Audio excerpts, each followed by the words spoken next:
Cavaleiros e damas, meu nome é Luiz Alberto e eu vou apresentar para vocês o BBcast, a nova cara do mercado imobiliário, um canal de corretor para cliente e de corretor para incorporador. E dessa vez houveram algumas mudanças, o lado da mesa foi invertido. Meu amigo Rodrigo Ladeira, diretor-geral da Brasil Brokers. Boa tarde. Boa tarde, Rodrigo. Vai estar aqui intermediando essa conversa, vai estar aqui acrescentando conteúdo dessa conversa. E nós vamos conversar hoje, né, Rodrigo, com alguém muito ilustre, né, no mercado imobiliário. Sim. Quer falar um pouquinho? Temos a presença do Ricardo Ranauro. Ricardo Ranauro. Construtora Kauper. Seja bem-vindo. Muito obrigado. Traga muita informação aí de qualidade para os nossos corretores. Muito obrigado. Boa tarde. Boa tarde, Ricardo. Eu vou começar bem direto aqui nessa pergunta. Quem é o Ricardo Ranauro? Bom, eu acho que profissionalmente, Ricardo é uma pessoa que busca sempre fazer uma arquitetura diferenciada, um projeto diferenciado, uma engenharia diferenciada. E isso faz com que a gente busque aí uma história enorme. A história de onde começou esse trabalho, para onde ele vai. Quer que eu conte um pouquinho? Conta aí, gostaria muito. Você se Tô aqui apaixonou curioso, pela arquitetura, né? Bom, eu sempre gostei muito de desenhar desde pequeno. Eu gostava de desenhar casas, prédios. Você é arquiteto, engenheiro, por formação? A gente já voltou até para 5 anos de idade. Desde muito pequeno mesmo eu gostava de desenhar. E eu tinha um fascínio muito grande pelas construções. Eu morava num bairro do subúrbio, Cristóvão. Sim. Eu visitava eventualmente bairros da Zona Sul, Ipanema, Leblon, na década de 70, 80, né? Vocês não eram nem nascidos. E assim, eu sempre fiquei muito impressionado com a arquitetura desses lugares. E eu vim evoluindo aí, crescendo e sempre desenhando. E num determinado momento da minha vida eu entendi que eu queria estudar arquitetura. Meu pai foi contra, queria que eu estudasse engenharia, fez força, eu acabei indo estudar engenharia. E estudando engenharia, eu percebi uma coisa muito importante nesse estudo da engenharia, porque eu passei a trabalhar também como estagiário de engenharia. Eu acertei então, né? Na verdade, eu não sou graduado. Eu cheguei quase até o final. Até porque a empresa começou um pouco antes de eu terminar, então as coisas ficaram mais difíceis. Mas o que aconteceu? Ao começar a estudar engenharia, eu fui fazer estágios, e nos estágios eu tinha reuniões onde os arquitetos e os engenheiros e o dono da empresa se encontravam para discutir os projetos. E a arquitetura, que é a arte nessa escala gigantesca que a gente faz, ela é trazida para a mesa. E ela era sempre a perdedora para uma função de ganho de capital. Então, o engenheiro, o dono da empresa, dizia, olha, não, isso aqui a gente vai cortar, isso aqui a gente vai cortar, isso aqui a gente vai cortar. E o arquiteto normalmente saía com as suas ideias todas ceifadas. E aí, reparando isso, eu fui vendo que se eu quisesse fazer uma arquitetura diferente, que era a minha grande paixão, apesar de estar estudando engenharia, eu ia ter que ser o dono de uma construtora. Fazer do seu jeito, né?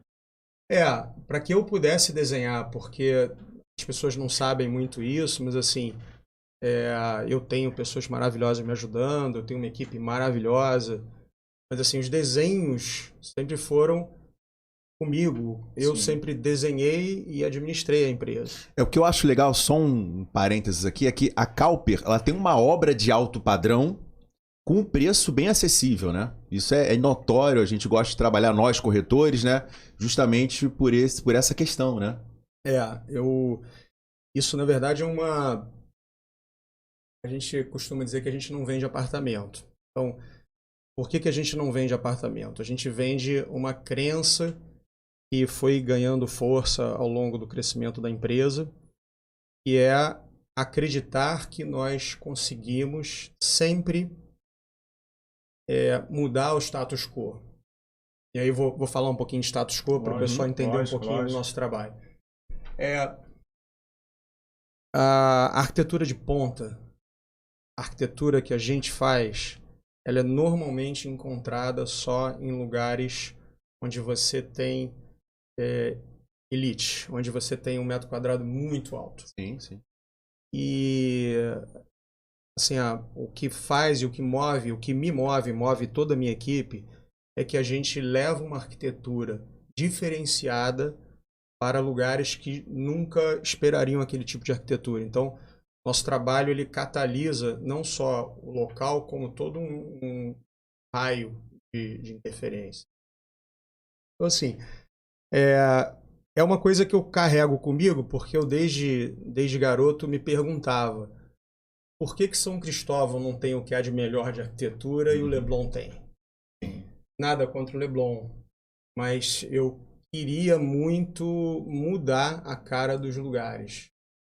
E essa energia para mudar é o que move a gente. Então, assim, a gente tem várias questões que a gente enfrenta, porque não é fácil usar determinados materiais que a gente usa. São caros, conseguir preços acessíveis, mais acessíveis. A gente faz um trabalho onde a gente tem uma rentabilidade muito menor do que outras pessoas. Mas é que, às vezes, a gente pega e se pergunta assim, o que eu recebo pelo que eu faço?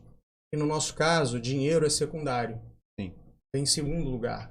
Em primeiro lugar, vem essa felicidade de ver um trabalho nosso mudando um lugar. É o legado que você vai deixar, né?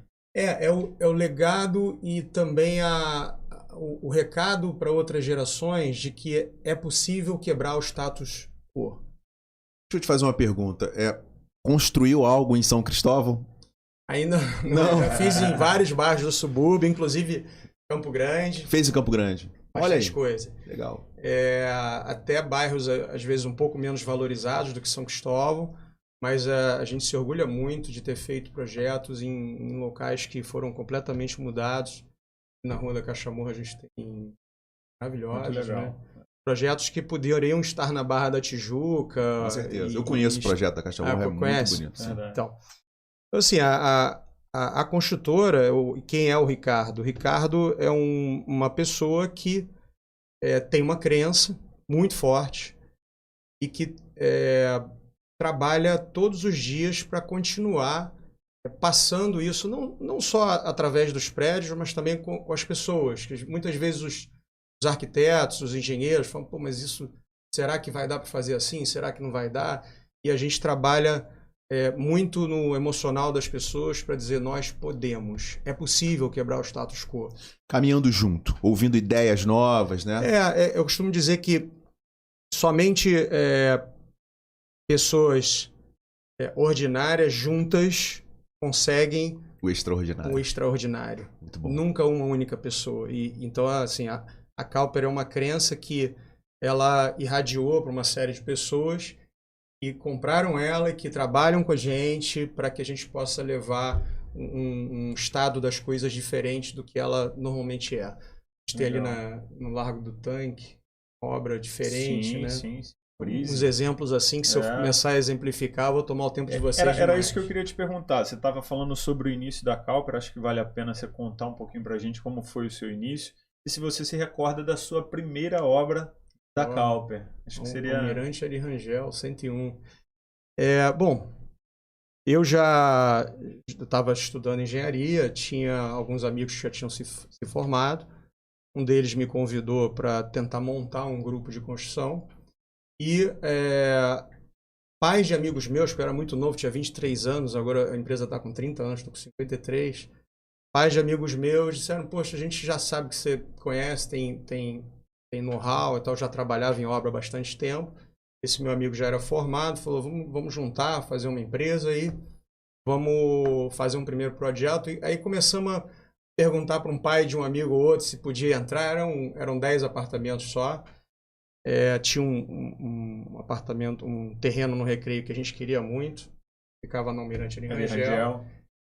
E aí esse grupo de pessoas se reuniu, eram 10 pessoas, me deram $50 mil, e eu peguei o dinheiro achando que era todo o dinheiro que tinha no planeta Terra, eu fui lá comprar o terreno, e eles foram aos poucos pagando a construção foi criando uma qualidade muito boa, também foi desenho meu, todo com um cuidadinho bem bacana, aqueles predinhos baixos que tem no Recreio. E a partir dessa primeira obra, a estrutura do projeto, a estrutura em concreto, já mostrava o nível de qualidade do que a gente estava proposto a fazer. Porque costumo dizer também para as pessoas que as coisas que não são vistas precisam ser bem feitas. E quando a gente quer ver realmente a qualidade de alguma coisa, seja de uma obra, seja de qualquer coisa, você procura nos lugares que ficam escondidos. Instalações, tudo que está dentro do forro. Então, as pessoas que visitavam a obra, esses primeiros investidores, ficaram muito impressionados. E aí começaram a comprar outros terrenos. A gente foi formando outros grupos. Até ter, nessa época aí, já uns 3, 4 anos, a gente estava fazendo umas 10 obrinhas lá no Recreio. Sequencialmente a isso, a gente começou a estudar a legislação de 1964, que fala de obra para administração e também sobre incorporação, e percebeu que havia na obra para administração uma possibilidade, se algumas regras fossem estabelecidas, existia uma possibilidade de industrializar esse processo, que na década de 50 e 60 era uma coisa mais artesanal, pequena quantidade. Pequenas pessoas, grupo pequeno, é isso, né? Eram grupos de amigos que se reuniam e cada um mudava o seu apartamento, não tinha prazo para acabar, era uma coisa bem artesanal mesmo. Sim. Então a gente percebeu que criando algumas regras ao longo dos anos, a gente poderia industrializar esse processo.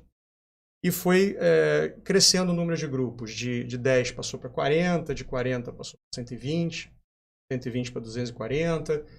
E acabou, até 2005, a gente tinha feito só lá na região do Autódromo, da Barra da Tijuca, a gente tinha feito 3.000 unidades lá.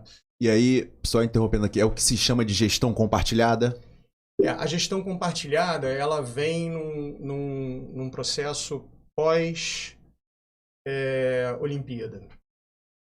O que a gente percebeu depois das Olimpíadas?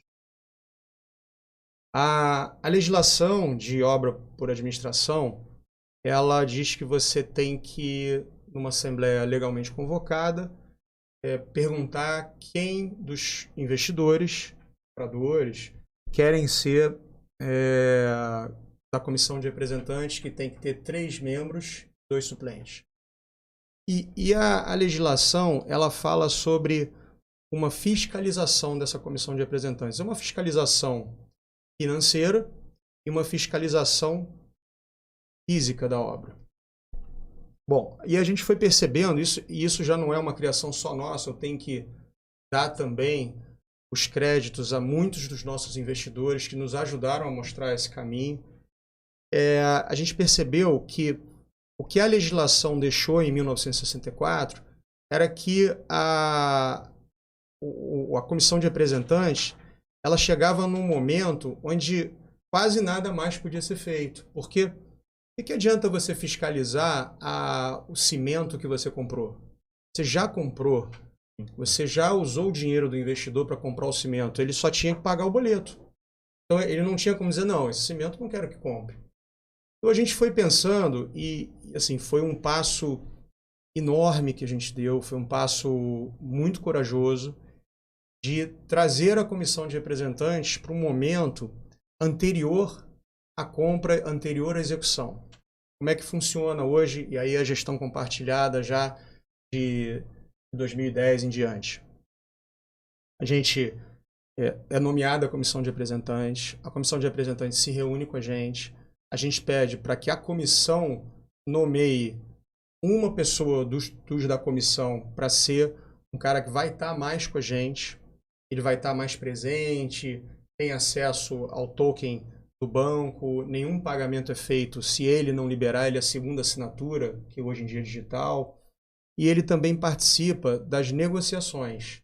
Então você tem, na construção, segundo o Pareto, você tem 80% do custo da obra são 20% das compras.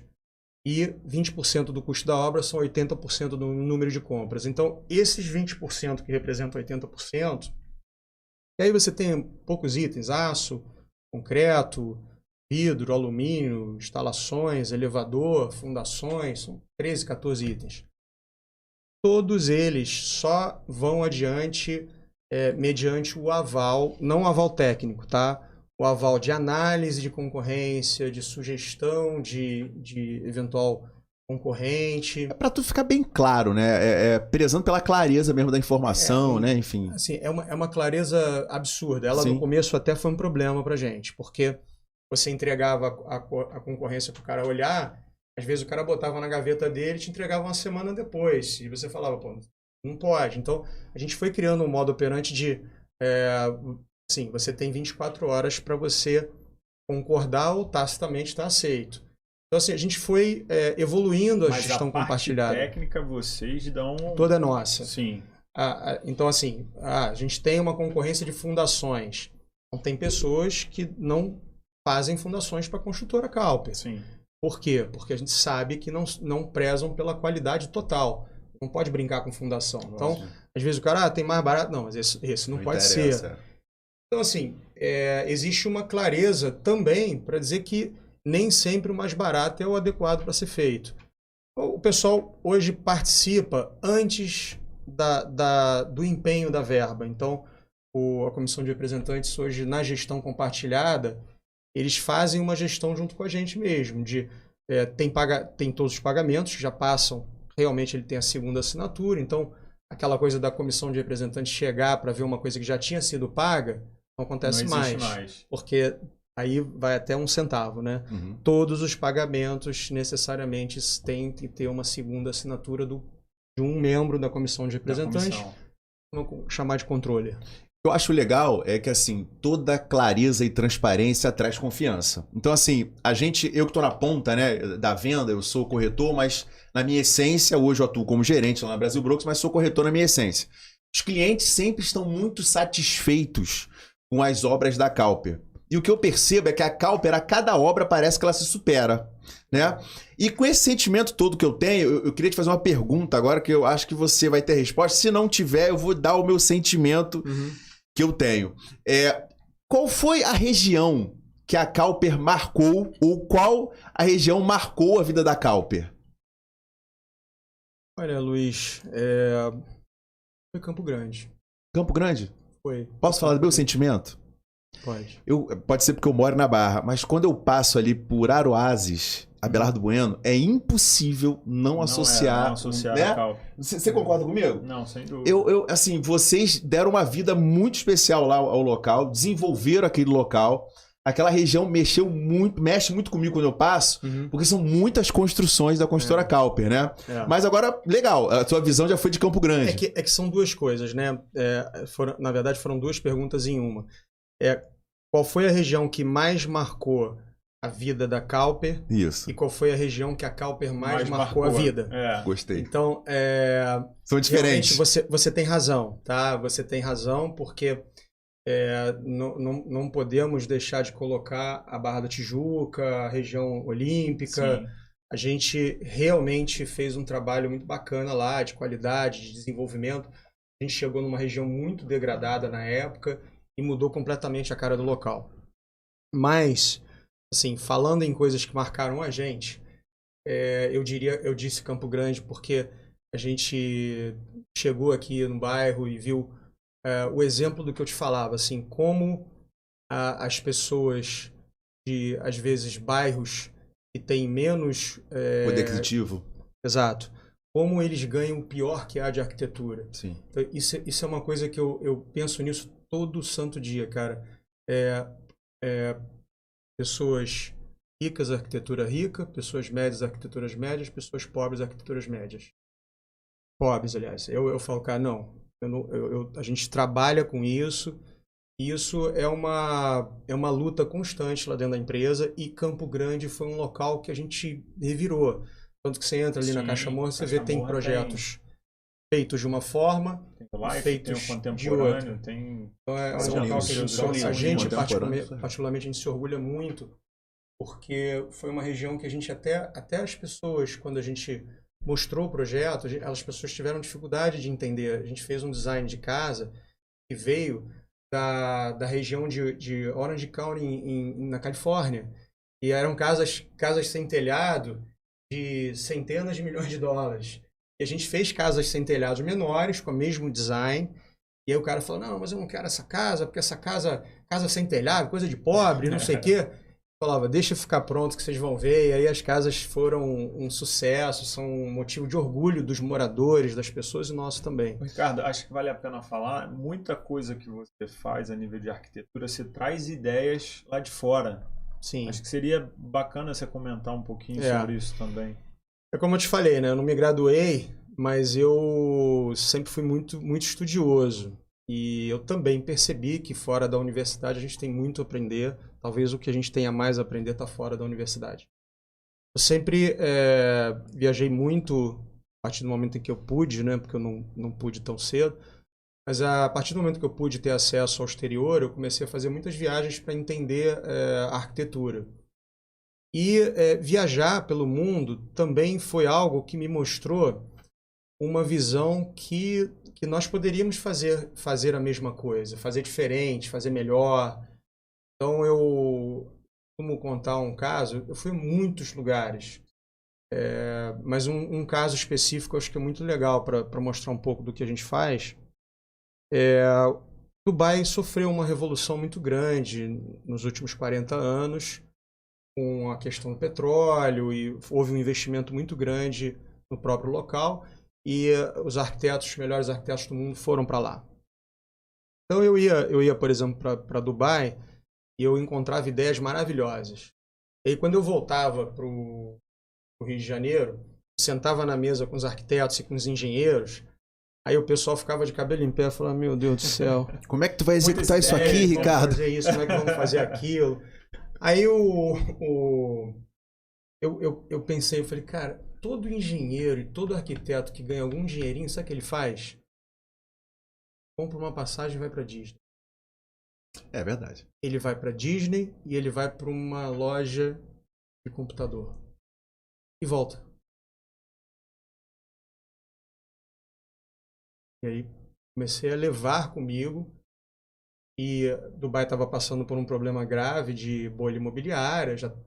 Antes de se recuperar, já se recuperou. Mas a gente contratou engenheiros, arquitetos. Todo mundo estava parado lá para mostrar para a gente o que estava sendo feito. E aí foi que eles começaram a entender essa possibilidade de fazer. Ali em Dubai você tem engenheiros que vêm do Paquistão, que vêm da Índia, que vêm de todos os lugares, engenheiros que são menos preparados que os nossos. E aí foi que eles entenderam. Falou, dá para fazer sim, Ricardo, vamos lá. E aí a gente, até numa dessas viagens, a gente desenhou um hotel todo arredondado, com vidros curvos. Uma confusão para fazer aquele hotel, né? Fica na Orla do Recreio. Né? Você me perguntou sobre um hotel na Orla do Recreio, você me perguntou sobre as viagens.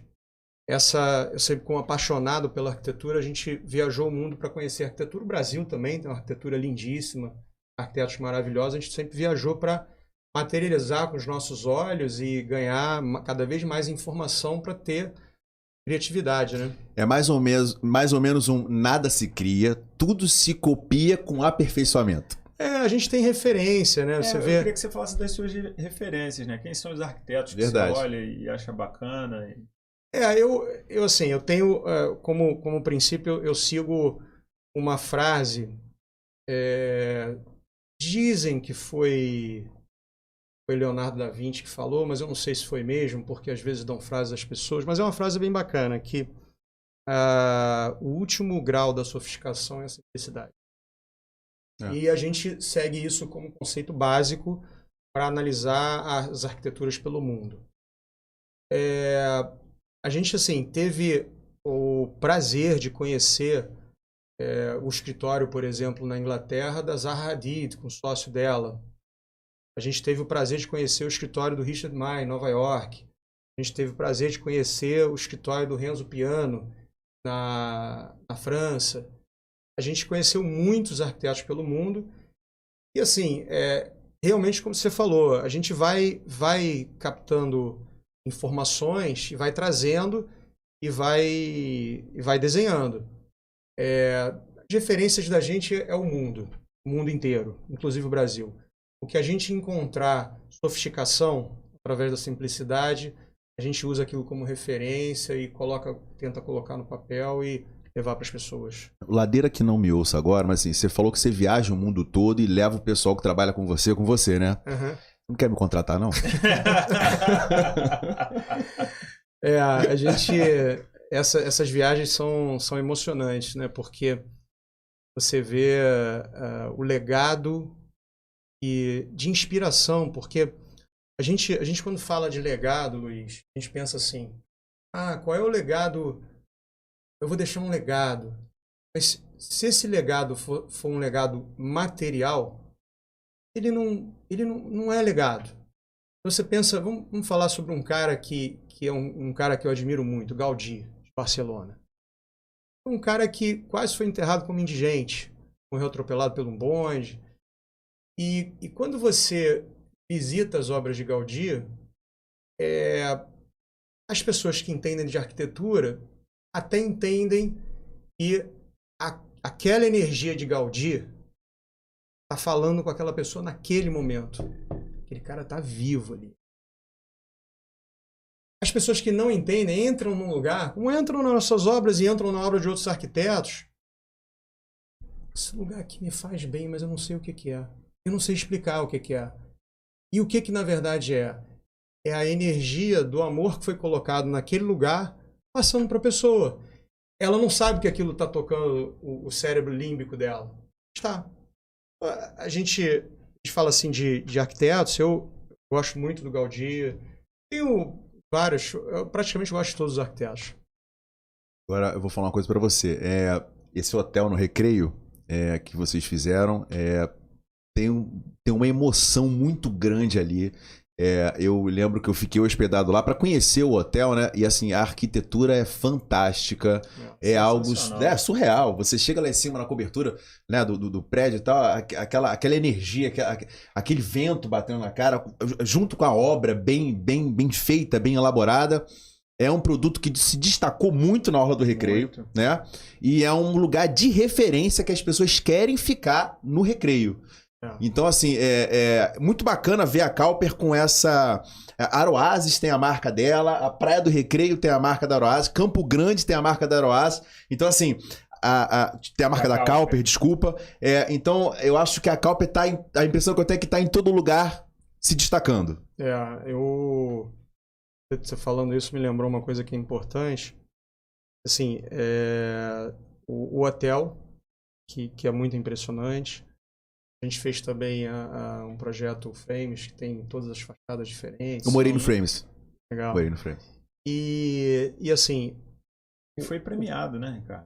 Ele na verdade, ele foi colocado lá como a Secretaria de Urbanismo, uma obra mais bem construída. Aí premiado de engenharia. O hotel foi premiado como concepção arquitetônica, mas o nosso prêmio foi de engenharia como o hotel que que estava mais bem construído das obras das Olimpíadas. E serviu a Vila da Mídia. Mas o que eu estava te colocando é o seguinte, a gente tem um tempo aqui na Terra que Deus deu pra gente, que varia de 60, 50, 80 anos, e tudo que eu estou fazendo vai ficar, e o que eu realmente... Assim, tenho para mim como talvez um dos maiores pagamentos que a vida tenha me dado, é que a gente inspira pessoas.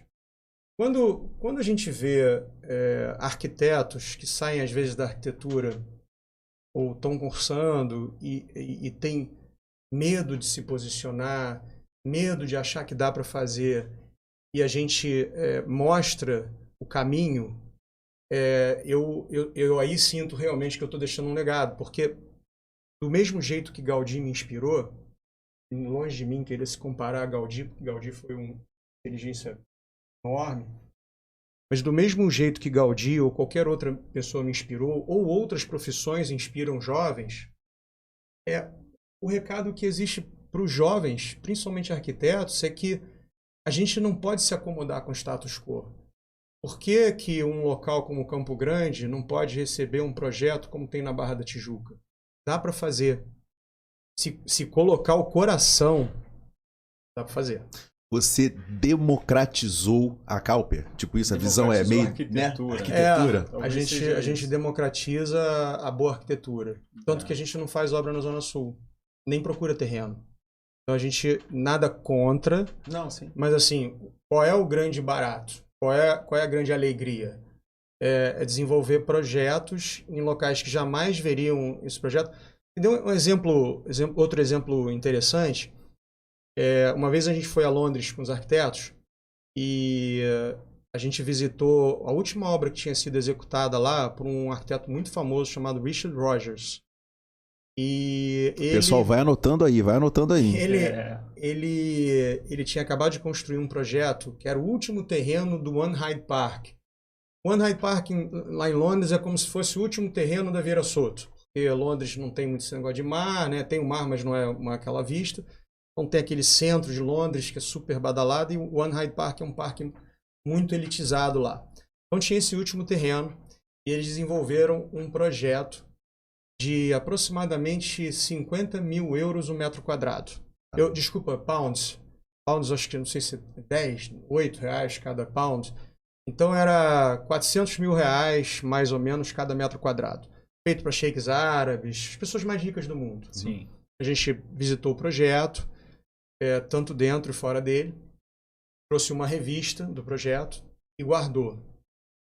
5 anos depois, a gente fez um projeto que a gente guardou a revista e ficou encaixotado, porque a gente mudou de história. E aí a gente fez o Breeze, que fica no Largo do Tanque.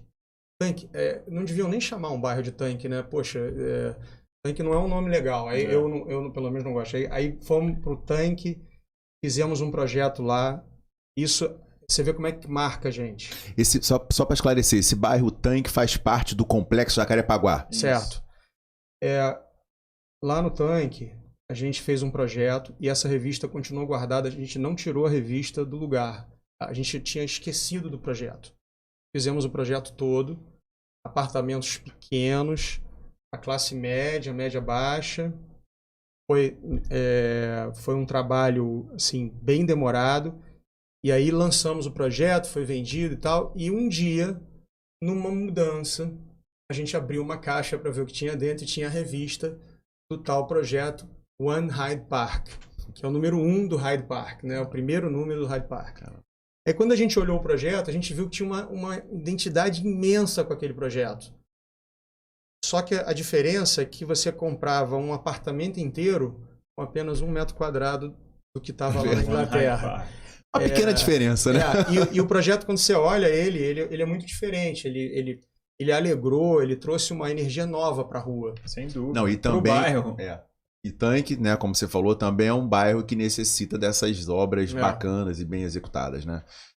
Uma outra pergunta que eu queria fazer é por que a Cowper consegue ter preço de custo diferente de uma obra por incorporação? Tá. Né? Essa diferença aí de incorporação e obra a preço de custo. Bom, na produção de um imóvel, você tem 5 agentes envolvidos.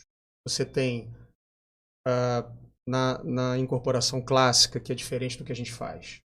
Você tem o incorporador, que é mais ou menos o regente dessa sinfonia aí, essa orquestra, que tem que encontrar um terreno, tem que encontrar um agente financeiro, tem que encontrar um construtor e tem que encontrar quem venda o produto dele.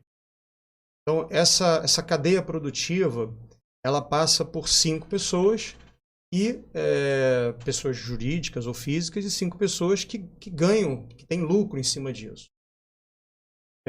Lá atrás, a gente foi percebendo que se a gente conseguisse formar grupos de investidores / compradores, a gente conseguiria retirar o agente financeiro, que encarecia muito o produto, e a gente conseguiria retirar também o incorporador.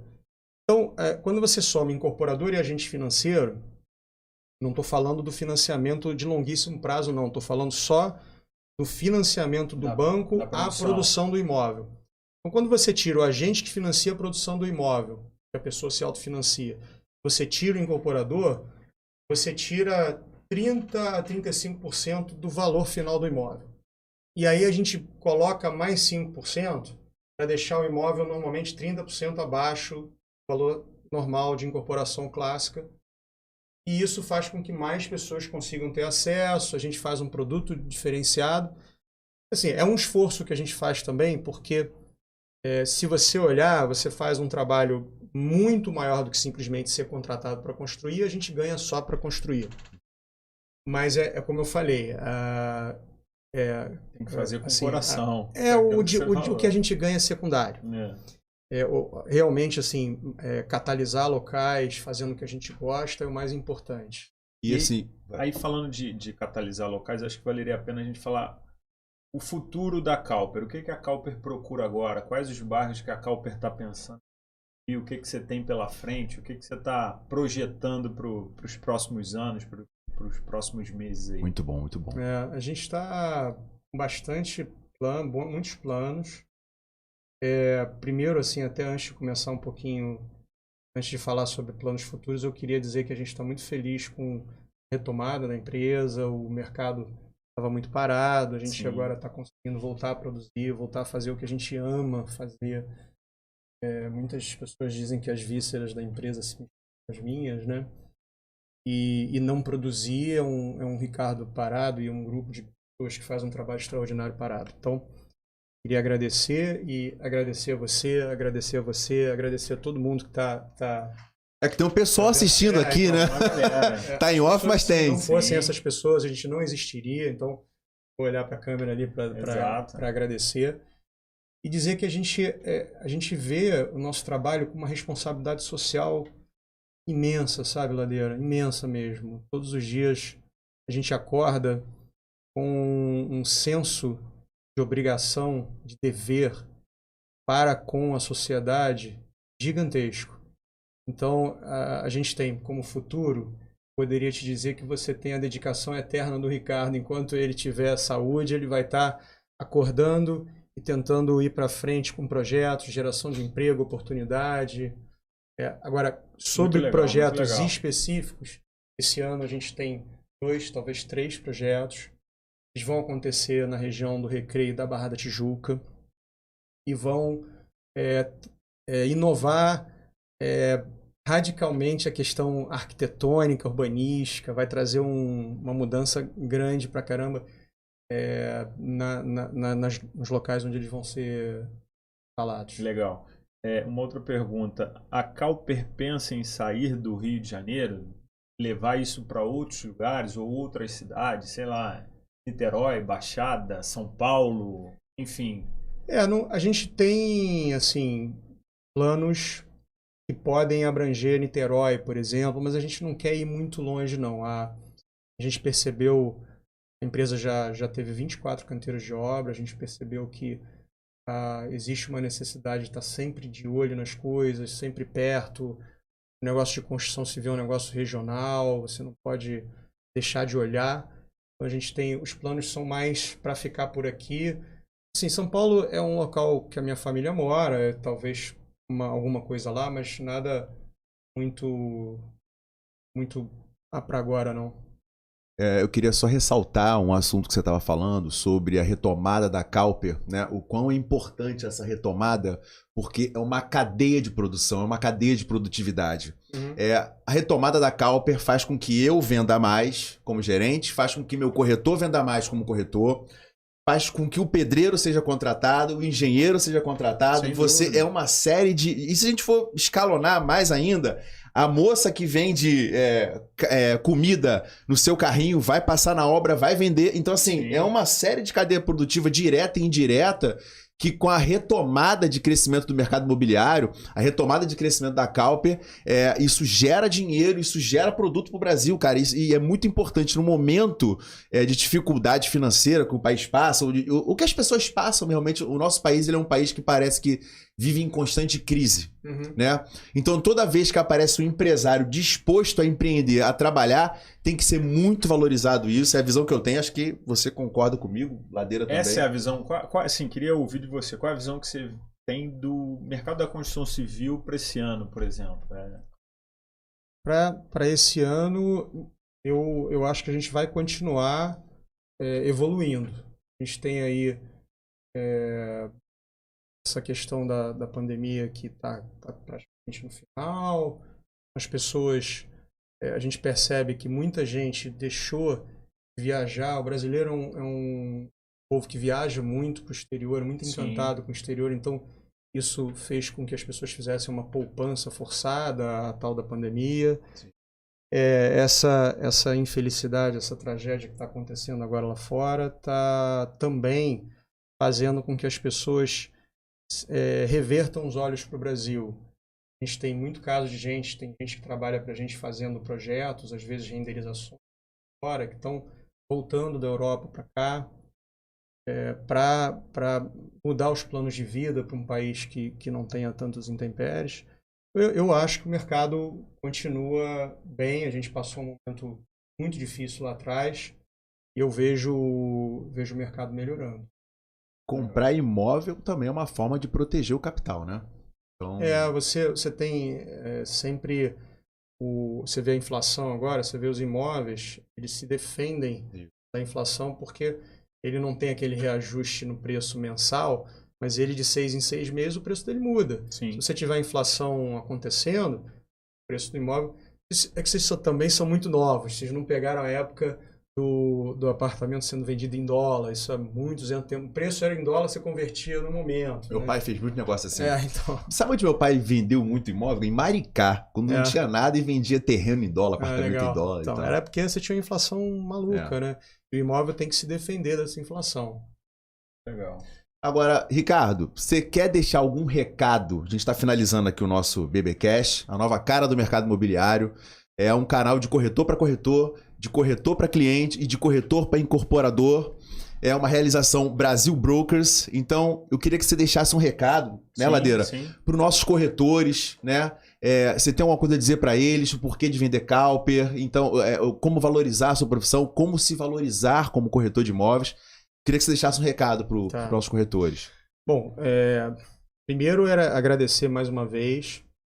E um recado que eu gostaria de passar para as pessoas é que a gente tem que buscar inspirar pessoas. Eu acho que é isso que vai mudar as gerações e que vai trazer uma felicidade para a gente muito grande. Eu vejo o trabalho do corretor de imóvel como uma coisa difícil. Eu mesmo, eventualmente, faço esse trabalho para entender como o cliente está analisando o produto. Então, eu queria dizer assim que eu tenho muita admiração pela pessoa que faz o trabalho de corretor de imóvel. É um trabalho muito digno.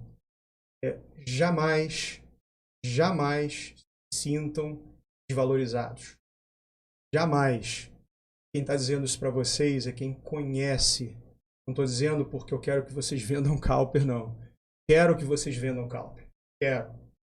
Mas vendam todos os produtos e se sintam sempre dignos. É isso que eu queria passar de recado para vocês. Vocês são muito dignos. Vocês são trabalhadores. Obrigado.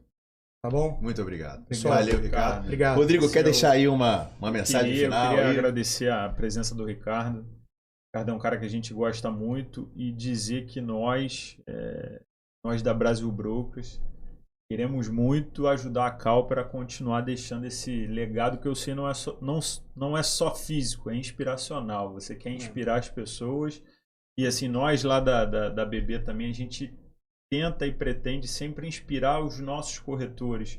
Quer falar mais ou menos o que você disse aí, não existe crença limitante. Não tem. A gente pode o que a gente quiser. Tudo que a gente sonhar, propuser, a gente pode realizar.